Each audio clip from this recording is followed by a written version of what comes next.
ఈ జాతకులు జీవిత భాగస్వామితో ఏదో ఒక అనారోగ్యాన్ని కూడా కలిగి ఉంటారని చెప్పాలి. ఇంకా సంతానం కలగకపోవటం కానీ సంతానపరమైన సమస్యలు కానీ మీరు ఎక్కువగా ఎదుర్కోవాల్సి వస్తూ ఉంటుంది.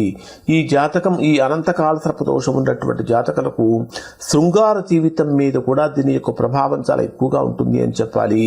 ఇంకా ఈ అనంతకాల సర్పదోషం ఉన్నటువంటి భార్యాభర్తల మధ్య కూడా అన్యోన్యత ప్రేమ అనేటటువంటిది రోజు రోజుకి తగ్గిపోతుందా అనేటటువంటిది భావన కలుగుతుంది. వివాహ విషయంలో వివాహం ఆలస్యం జరగటం కానీ వివాహానికి సంబంధించినటువంటి ఎన్నో రకాలైనటువంటి అవాంతరాలు కలగటం అనేటటువంటిది ఈ అనంతకాల సర్పదోషం వల్ల కలుగుతూ ఉంటాయి.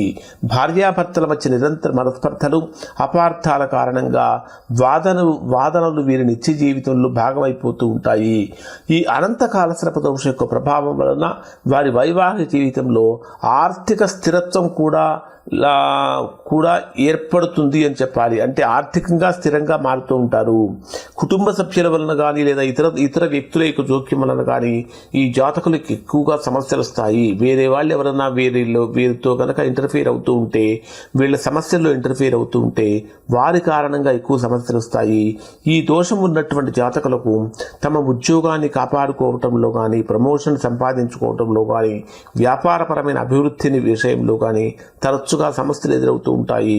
ఈ దోషం ఉన్నటువంటి వారికి ఊహించినటువంటి విధంగా అనుకోనటువంటి ఖర్చులు, ఆర్థిక స్థిరత్వం ఏర్పడి దాని వలన ఒత్తిడి యొక్క తీవ్రత బాగా పెరిగిపోతుంది అని చెప్పాలి.